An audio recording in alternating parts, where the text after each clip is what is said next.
So right now, February 18th, 2026, Russia and China and Iran are launching joint naval drills smack in the middle of the Straits of Hormuz region, where Iran just shut down that region a few days ago. The single most critical choke point on the planet is the Strait of Hormuz for energy. It carries 20% of the world's daily oil supply. These Maritime Security Belt 2026 exercises feature warships, coordinating maneuvers, live fire drills, search and rescue ops, and counter threat training, all while U.S. carriers sit just over the horizon and while nuclear talks in Geneva are hanging by a thread. We've got President Trump saying that sustained strikes are on the table. Khamenei, the Ayatollah of Iran, is vowing to sink American ships again. Yeah, when we thought one threat wasn't enough, why not just threaten to sink them again? So stay around to the end of the video because we'll do a hypothetical scenario on what could go down now that Russia and China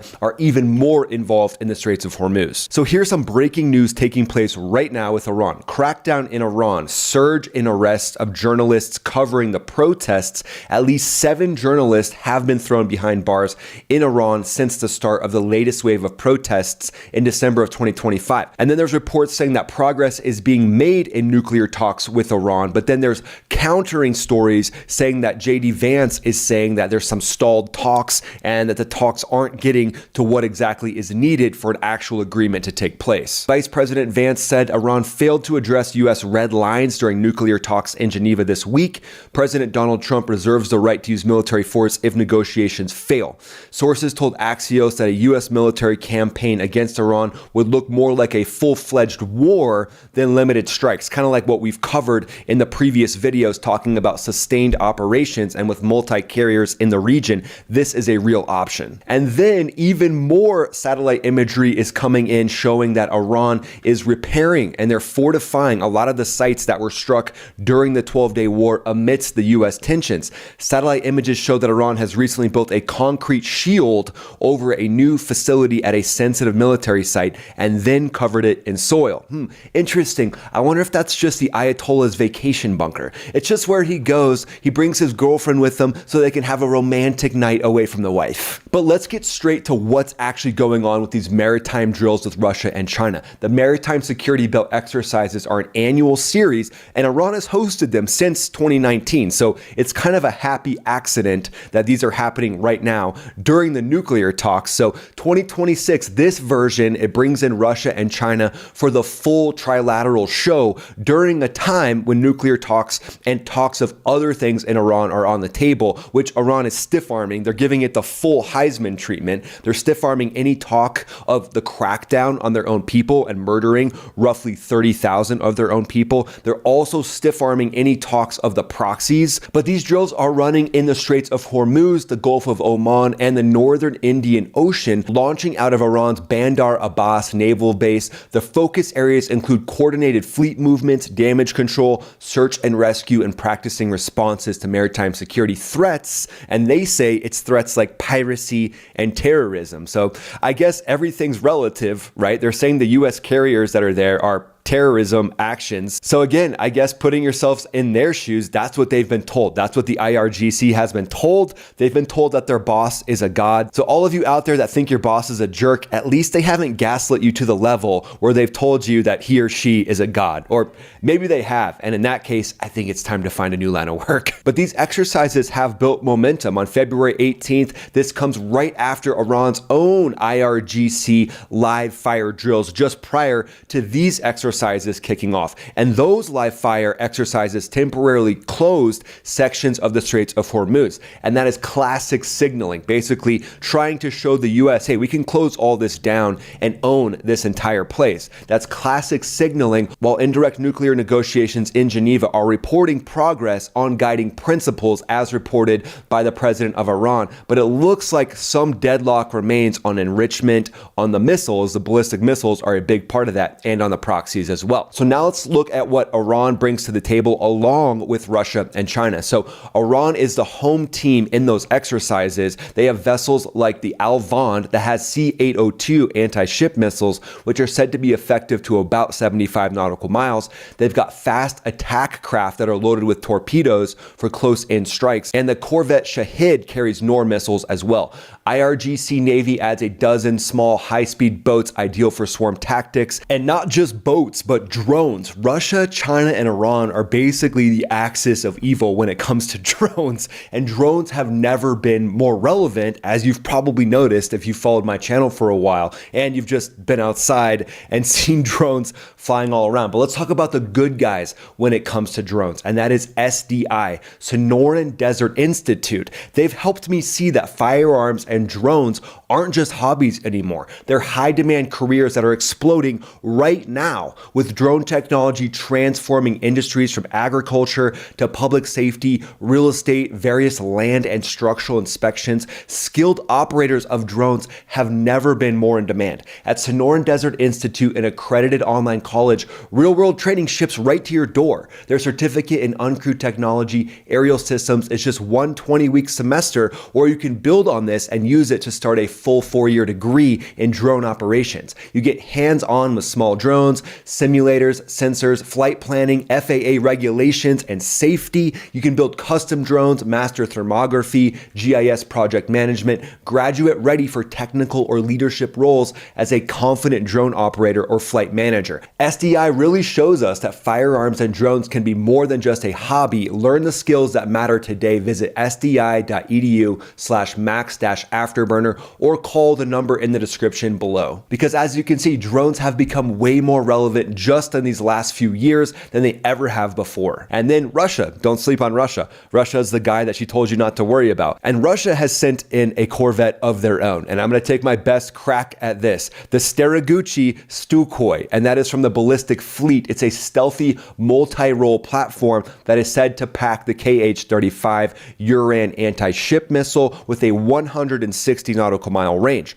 Also 3 M54 caliber cruise missiles that are said to be able to strike land or sea targets 1,500 miles away. Plus a Ka-27 anti-submarine helicopter is likely operating in the area as well, and that's armed with torpedoes and depth charges. There's also a Russian helicopter carrier that's docked in Iranian waters, likely an Ivan Grin class or similar, capable of launching up to 13 helicopters for troop insertion, recon, and sub-hunting. With AK-630 Sea-Wiz, that's that close-in weapon system for you acronym lovers, and the Igla man-pads. China is also contributing to this with advanced surface combatants, probably Type 052DL destroyers or Type 054A frigates with long-range missiles and powerful radar suites. Russian officials are calling the drills, and I quote, highly relevant.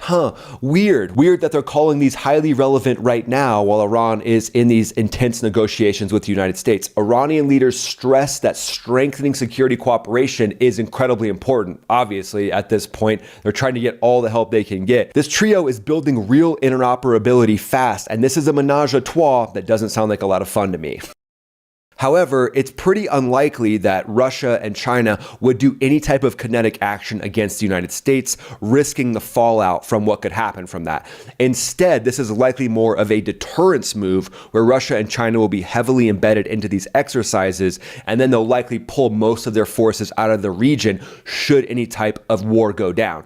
While Geneva talks are limping along, this show of force does give Iran stronger deterrence, and it buys time. The biggest thing is this is buying time for them to do whatever it is they're doing with that new layer of concrete over the sensitive sites. Maybe their nuclear program is being regenerated. Maybe it's just more ballistic missiles, but this does raise the odds of some sort of an accidental clash that could turn ugly very quickly. However, the United States is going to respond, and Uncle Sam is going to respond in a very decisive way with some serious muscle. So the US has the USS Abraham Lincoln Carrier Strike Group that's already on station in the Arabian Sea, with with potential reinforcements from additional Ford or Nimitz-class carriers, with word that the Ford class has arrived in the region today, forming what President Trump has called a massive armada to back up the diplomatic pressure. The Pentagon continues planning. Likely every single day, new plans are being made, new targets are being added for an extended strike campaign if these negotiations collapse, drawing on assets like the B-2 bombers, submarines, and long-range precision munitions. Allies in the region include the UK, Saudi Arabia, and UAE that could provide basing rights, intelligence sharing, and a regional presence.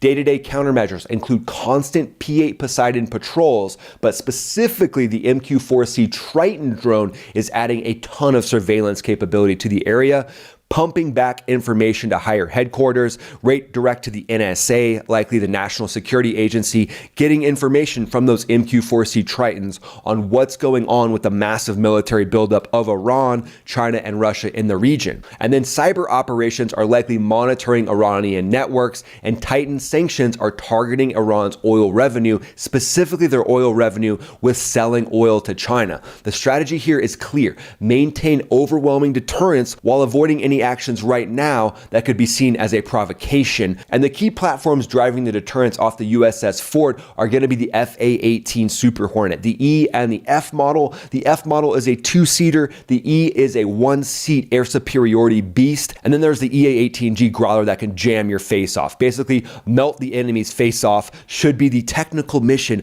of the EA-18G Growler, pumping tons of electronic warfare waves into whatever SAM systems might be lighting up trying to target air assets. And then all of these assets are going to be protected by the Aegis destroyers with SM-6s and SM-3 missiles that are anti-ship and are also anti-ballistic missile threats. But on the Russian axis side, remember, Russia's Sukhoi corvette has stealth capability, electronic warfare, and those hard-to-intercept, low-flying Kalibr cruise missiles. But again, likely the US wouldn't go head-to-head with Russia, and hopefully nothing goes down while these naval exercises are happening. And then China's destroyers are likely going to provide some sort of area defense. I would guess that those destroyers would have HQ-9 systems, long-range anti-ship missiles, YJ-18s, and the combination of high-end Russian-Chinese tech with Iran's quantity definitely would make this a tough situation should things go down while Russia and China are actually in the region. But diving into the 4D chess section, and it's just so fun to say 4D chess. It just makes me feel really important. But at this point, the US playbook would likely rely very heavily on standoff and air superiority, using electronic attack to disrupt communication links between Russia, China, and Iran, submarines for stealthy preemptive strikes on high-value ships, and over-the-horizon weapons like the long-range anti-ship missile or the LRASM. I'm your daily dealer of acronyms. Don't worry, I got you. Tomahawk missiles can also be launched from 500 plus miles out. F-35s could be there to penetrate any of the ISR that Russia, China, and Iran are trying to send up. Those F-35s could stealthily strike down any of their drones or any of the helicopters should Russia get a little bit handsy. Russia, no means no, okay? And quit trying to feed us shots of vodka so you can take advantage of us. But against those Iranian drone swarms now teamed up with Russian and Chinese drone swarms, massive amounts of drones, the shipboard systems to counter those would be the close-in weapon systems, helicopter gunships, EA-18Gs jamming them, and if fielded, we don't know if they're in the region yet, directed energy weapons. Directed energy weapons involve broader tactics that can strike down massive swaths of a drone swarm, even target ships, helicopters, and basically burn holes through the propulsion system on these different crafts. So let's jump to a hypothetical scenario situation. So let's say the US has MQ-9 Reapers that are up above, Iranian fast boats are spotted making their way from the coast, a Russian corvette launches as well, and then helicopters launch off of those Russian helicopter ships. So now you've got a swarm coming at you. You've got the helicopters, you've got the boats. So likely the best strategy here for the US is to go ahead and launch weapons against these boats and likely show Russia, if you don't turn these helicopters around, they're going to be next. So what would likely be launched against them would be EA-18G Growlers and F-18s going up, strafing the boats. And as soon as those helicopters realized there was a 12 ship of F-18s up above, pretty much all the smart helicopters in the group would turn around. But let's say a couple of them don't turn around. At that point, the EA-18Gs would be pumping information to strikers and to the air superiority F-18E Hornets. The F-18E Hornets would target in, launch AMRAAMs at the two helicopters that didn't turn around, and those would be shredded, turning into shredded metal, falling harmlessly into the ocean. And it would be a bad day. And then at that point, escalation would hit level 11 because now Russia and the US have entered the fight against each other instead of just a proxy war against the US, with Russia supplying information, supplying hardware, even supplying special forces operators to Iran. That's something that we could see. And in my opinion, Russia and China are going to want to keep it more at the proxy level while just supporting Iran and letting Iran actually be the ones at the tip of the spear, so that should something go kinetic like this, it's not seen as a force on force with China and Russia up against the United States. So there you go, guys. Russia and China joining Iran for this serious escalation in the Straits of Hormuz live fire drills. This is a challenge to US dominance and power in the Middle East. This potentially strengthens Iran's hand and complicates any US military options and turns the Straits into an even higher stakes flashpoint while these nuclear diplomacy talks basically limp forward. And I think limp is kind of the name of the game so far with these talks. Again, negotiating with a regime that's killed 30,000 of their own people and will likely do it again if action isn't taken. What do you think happens with Russia and China teaming up with Iran? Do you think this is a temporary thing, or will they stay in the region longer? Let me know what you think in the comments below. If you guys want to see a live from me every week, go ahead and join the Max Ready Room. I'll put a link in the description for that. And then go ahead and follow me on X and Instagram. I'm posting there pretty much every day. And then watch one of these videos that pop up right here. I'll see you on this next video. This is Ryan, also known as Max Afterburner, signing off.